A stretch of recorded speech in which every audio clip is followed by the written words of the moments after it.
All right, welcome back. We are on the back nine of the 2025 Carolina Clash. This is hole 14.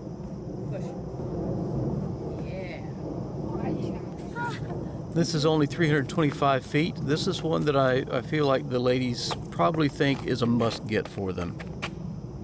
Definitely. I mean, it is a tighter tunnel. You're going to push it straight, and then it's going to be a little bit of a fade at the end. And it could be attacked either with a backhand turnover or, I mean, a flip up forehand. It looks like she got a good kick off that tree. Yeah, it's the thing about woods golf in Charlotte. Anytime you hear a tree sound, your heart kind of skips a beat there because bad things can happen. That's a nice shot right there. Holy cow. Man. That stupid tree got in the way.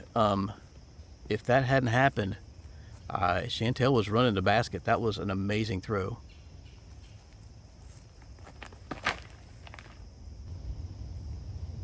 Keiti trying to follow her vapor trails, but definitely followed them a little bit better. Yeah.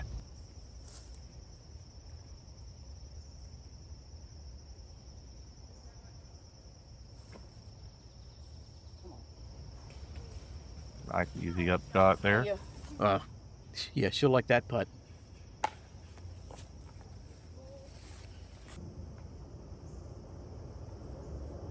She hit that tree, but still. That was unfortunate. It was. Keiti was a nice, let's say about a 5-meter putt for her. Yeah. Chantel doesn't look very pleased about that, and I completely understand. Ariel tapping into par, Owen tapping in, and we're moving on.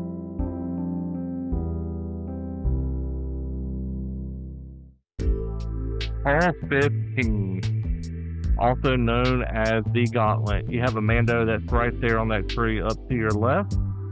You just want to shoot it dead straight. You know what I mean? If you miss the Mando, you have the choice of a drop zone right beside it or the re-tee with your stroke penalty, but you just want to push it up here. I feel like this, I mean, it does play really uphill, so 321, I would say it probably plays around like 350, 360.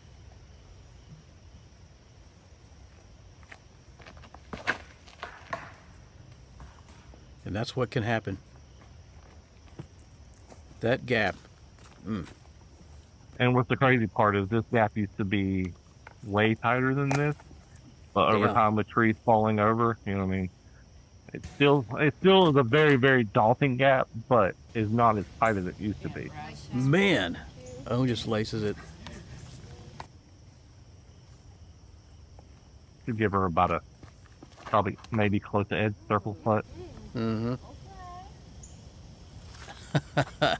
Yeah. Okay. Yeah. Wow. Ariel playing it like she knows it. It's not like she's a local or something, maybe. Yeah. Chantel said, I like that line, Ariel. I'm going to take it as well. Got a couple on the green here. So you see the stakes there in the ground. Unfortunately, Keiti did not miss the Mando. She hit the trees, but she did not actually miss the Mando, so she was not able to advance to the drop zone. So she pitched up, and that was shot 3 for her. It's unfortunate, but fortunate at the same time. Sometimes you think you'd rather take the OB stroke just so, like you said, you can go to the drop zone, but in hindsight, I mean, it could end up torturing you a little bit more.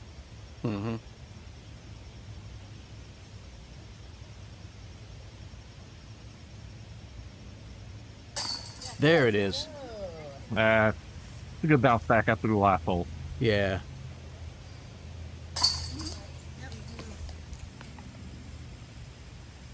Yep, 2 nice birdies there.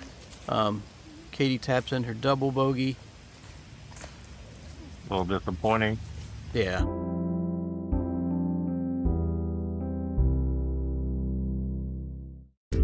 Hole 16. This is a tough one. You got 2 gaps, but really there's only 1 gap here. this gap straight ahead. So you want to try to make it through this little tunnel over top of the hill and have it fade to the left-hand side where the basket's at. This is a tough one to access the green on. Yeah, like I said, there is that backdoor gap. You can see it over there to the left. That would be more of a flexy forehand shot around the outside. But I feel like that gap on the left-hand side is kind of a sucker gap. You're like, oh, I can go there. That's tough. Hole's already hard enough. And it just gets tighter and tighter every year, too, as those trees grow in. Yeah. Biggest thing you do have to worry about with this main gap is if you do get all the way through it and you do lace it, you just have to worry about OB long because you are going downhill like you see with own shot. You know what I mean? If you push too far, it can just find it easily. Yep. Yet another St. Pro from Keiti's bag. Blistered it. Yeah, that got down there.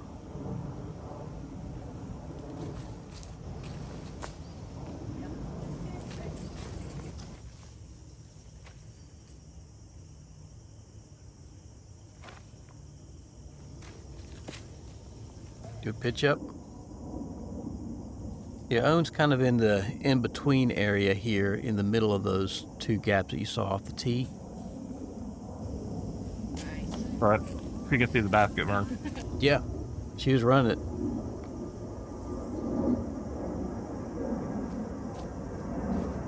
Oh, good Keiti bid. with a nice circle 2 bid. Yeah, but that just shows how close she got. That's an incredible throw. Oh, what a good putt by Such a Chantel. good putt.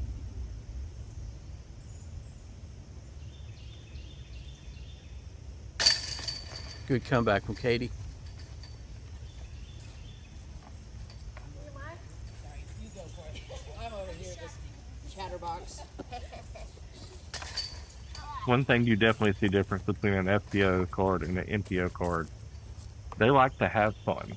If you give me a choice, I'll always choose filming FPO over MPO.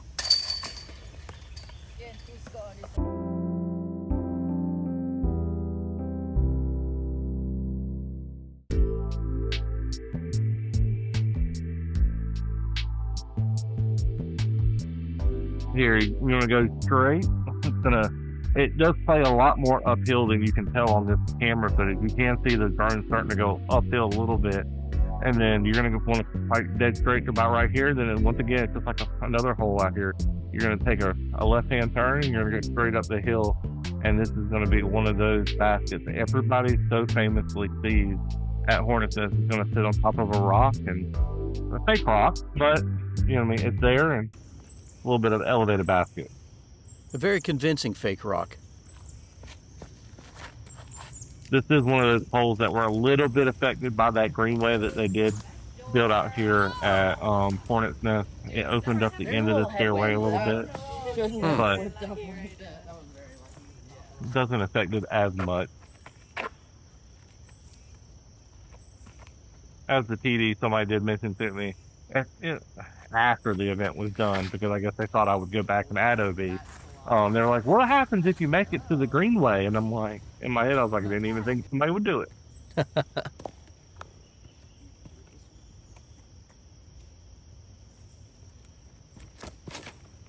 But that was an awesome shot by them, just dead straight.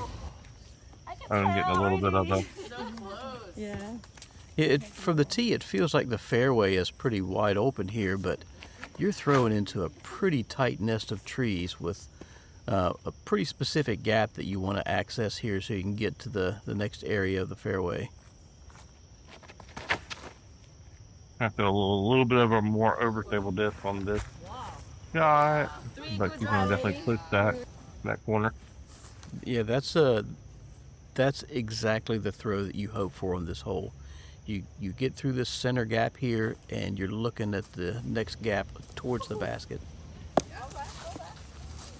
Another rule just that I'm paying attention to too, especially with something like this, there is no Mando on this hole anymore, so you do have to make sure you're in the line of play along with making sure that, you know what I mean, you can advance your disc.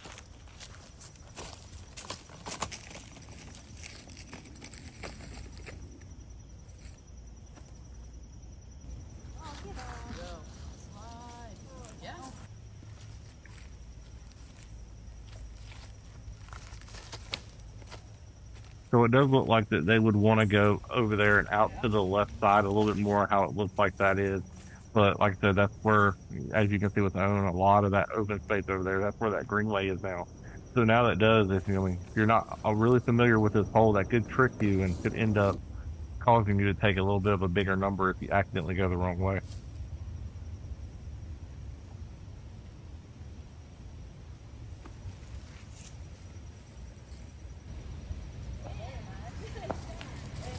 Oh, such a great shot.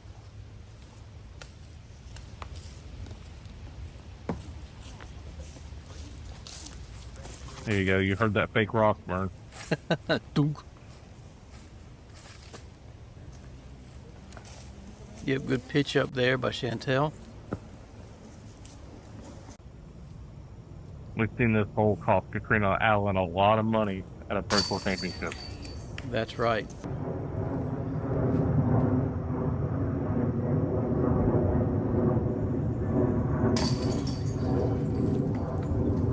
Saw Ariel pause before she committed to her putt there. This is one you definitely want to take your time on, because as Morgan said, it can cost you a lot of strokes.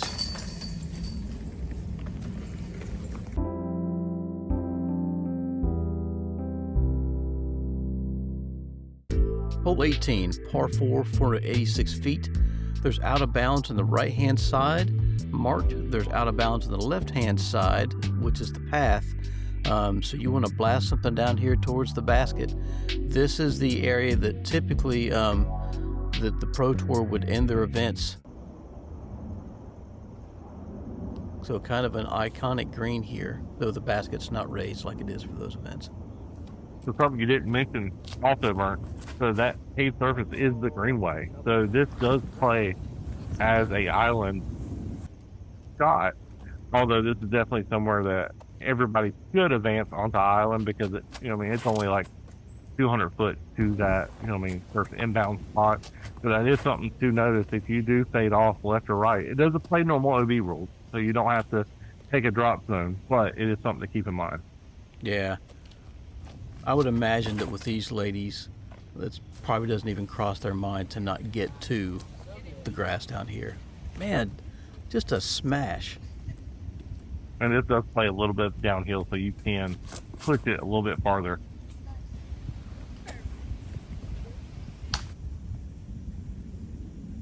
That world champion mindset. If it's a par 4, just play it for the birdie. Play it how you know how to play it, and look, tap in birdie.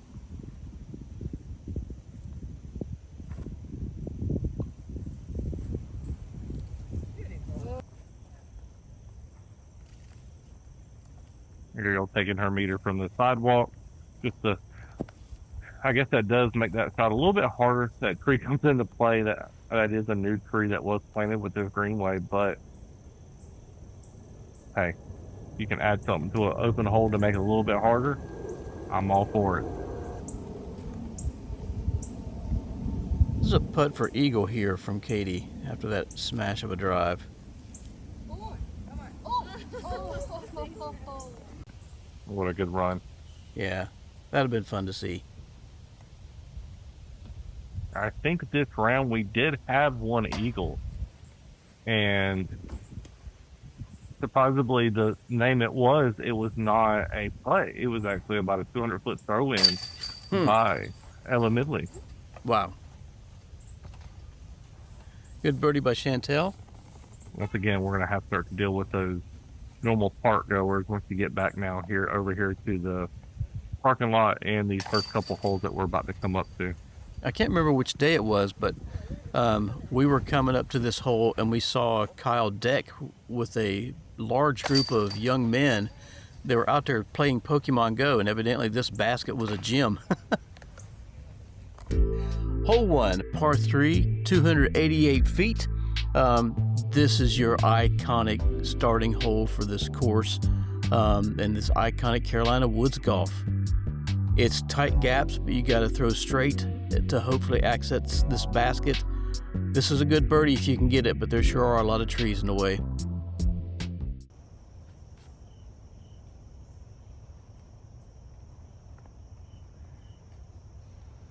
think a lot of them here are going to choose, I mean, a little bit of a, probably, I mean, they could all throw a fairway, but you could also use a mid-range to push up here and look at that in the circle. Now that we're on the back nine here, Chantel has turned on the afterburners. Uh-oh. Oh, there's a tree. Yeah, shocking. On this hole, a tree?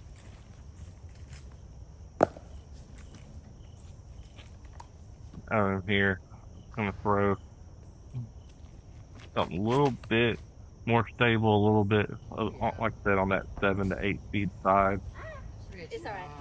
I'll take that. Yeah. She says she'll take that because, like you said, once she can see the basket, she'll be fine. Yeah. Oh,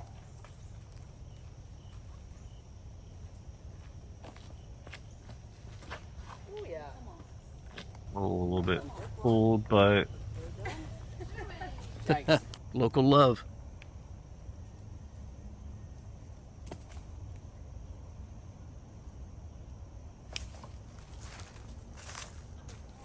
Heck yeah. Man, you hear the snap off of that thing. It had that some was all upper body. Yeah, I had some sparks flying off of it.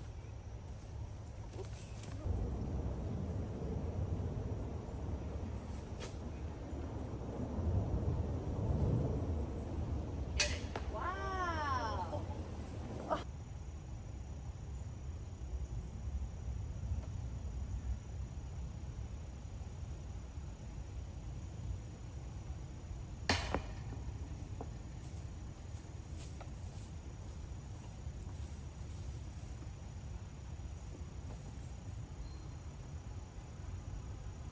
See if Chantel can convert for the birdie here.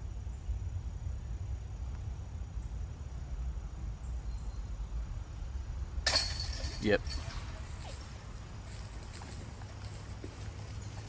A lot of movement in her putt, but it definitely is always good pace, good speed. Yeah, this one's getting strokes on the card here. We had most of the players getting a look at it, but only Chantel was able to convert.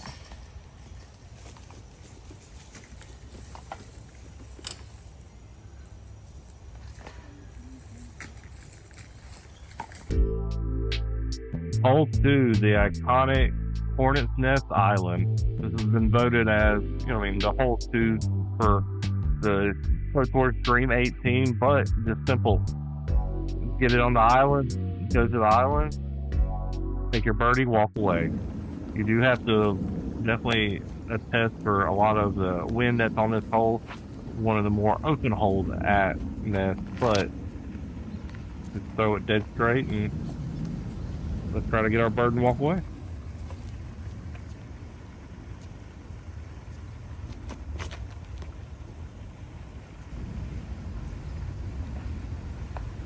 Both cool Yeah. and intimidating.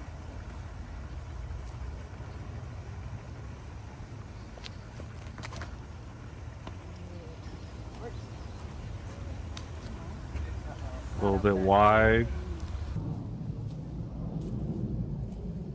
Just barely.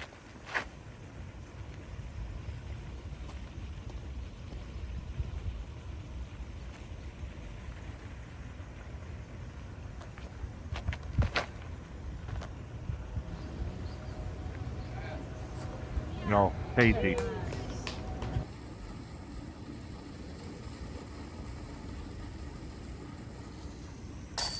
Oh, what a putt from Owen.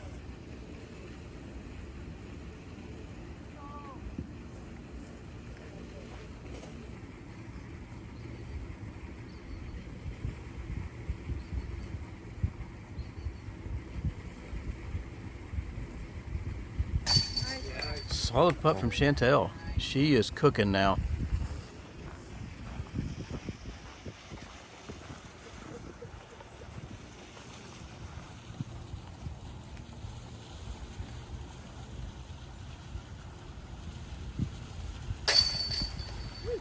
PPP on the hole and a good birdie.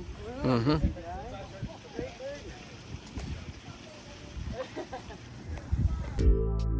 Hole 3, probably the hardest playing hole on the course. Par 4, 645 feet. You've got, again, a classic Carolina Woods gap here to get through, but you've got a landing zone around here because then you're going to take a right-hand turn and head up the hill and off to the right. This hole plays like an upside down backwards J, where it's just a big loop back up to the right after a long straight shot. Hardest hole in the course. I can definitely explain like mine and Kyle's thinking behind this. When it came to this, we definitely looked at past events at Hornets Nest when we were determining like where to start. Wow, what a kick. And like how to get this to flow. And we chose hole 5 just because, one, there's a parking lot right there. I mean, everybody knows with the new 5-minute rule, hey, if the TV can see me, then, you know what I mean, I can give them a little bit leniency about that. But also in that thinking, you know what I mean, island holes make a big difference when it comes to down the stretch. You know what I mean, if it's just hole 2, you know what I mean, how much pressure are you really going to put on somebody, Vern? You know what I mean, they can take the bogey there and walk away. But like you were saying, if you put hole 3 as hole 17 as in that final stretch, along with the island hole that you could, I mean, it could rattle you if you take a bogey on that, and then all of a sudden you have to go into the hardest hole of the course. Yeah. And you'll see on the next hole where we definitely tightened up the OB just to make it a little bit tougher on all of them. Yeah, 3 and 4 as finishing holes is pretty, they're pretty tough. See Chantel pitching up around the corner here. Ariel's a little bit farther back than what you would want to be just because of the tree kick, but she does have that open gap you can see dead straight in front of her. You just want something push straight, fade a little bit to the right at the end.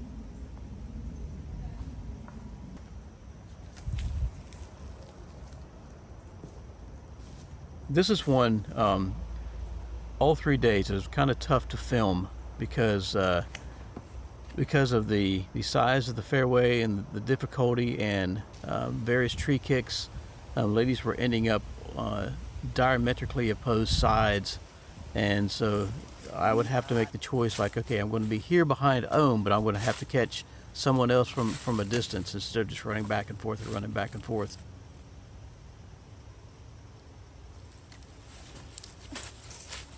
Miss.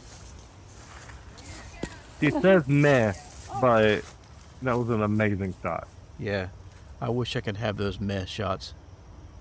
I think my meh shots are going to follow with a lot of 4-letter words afterwards. Keiti had a good out there, but she clipped one little branch up high and then stopped her progress. As Ariel scoots up and is looking at the basket.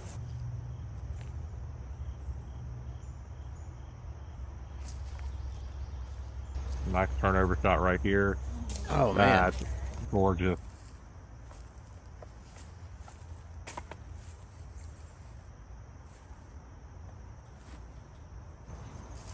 Good pitch up by Chantel.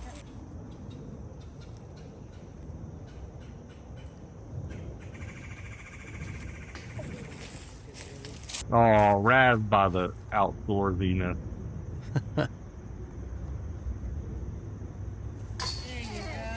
Great putt and good par. Par on this hole's a victory.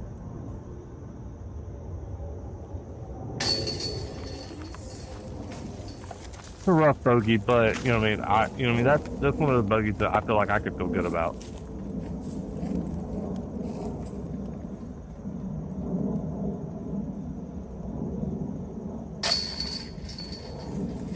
Solid par from Chantel.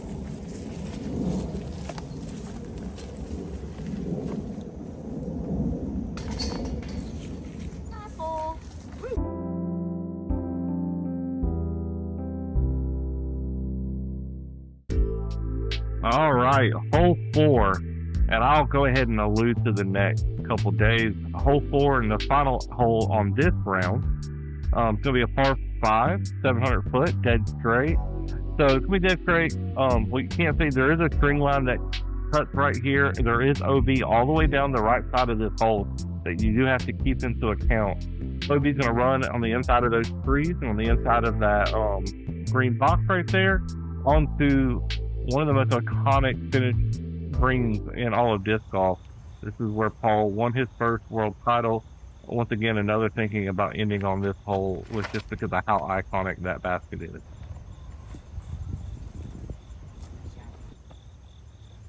Yeah, 2012, right? Was that Yeah. Okay. The start of actually, you know what I mean, you want to give them credit, Vern, Gomez, you know what I mean? If it wasn't for them, would we That's even be right. doing recording disc golf? That's right. This is where Jomez started.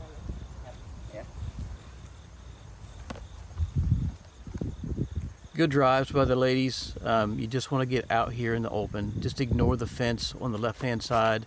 Just push it straight for a good long while with something slightly stable so it fades to the left at the end. Yeah, this is definitely, like I said, there is OB right there, pretty much split in front of the tee pad, but it's not something that really should be in your head. It's the OB straight that you could be pushing and you could challenge and play. I think this is that enforcer again. Gonna put a little bit of turn on it. Gonna get a big skiff out of this disc. All right, looked like it died. So a crazy story also about this hole. Me and Kyle laid the OB line down on it on Monday or Tuesday. And we get a call from an MPO player. Hey, is there OB marked on hole 4? I guess Parks decided to try to help us out the day before the tournament and cut the grass and decided to Oh no! take our OB line with it. Oh no! Man, I love Owen Scoggins. Owen just nailed the first available right in front of her and laughed it off. I wish I could do that same thing. Great shot shape by Ariel.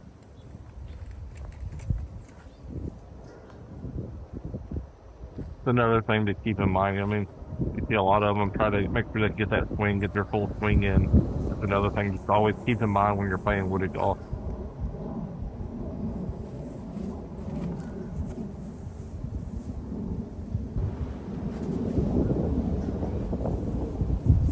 What great speed control right there. Checks up just in time. That's one thing you do have to keep in mind with that basket. One thing I don't like that the first board does by moving that basket out to a flat area. You know, I mean, there's so much speed control you have to think about with this upshot because it can just peel off and end up rolling into the parking lot. Oh.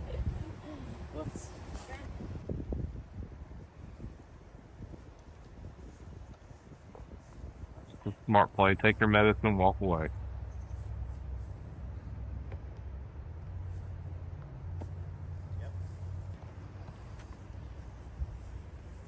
I don't think Owen's going to lay this up. Solid birdie to end.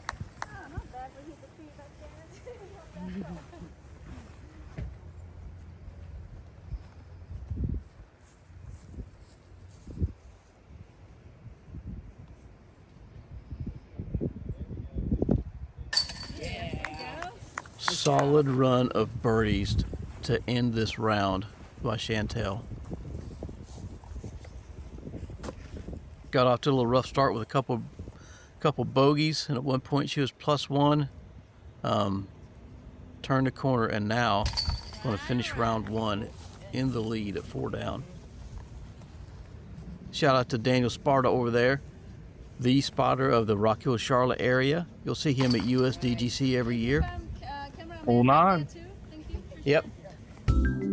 All right, after round 1, Chantel Budinsky, 994 rated, 4 down.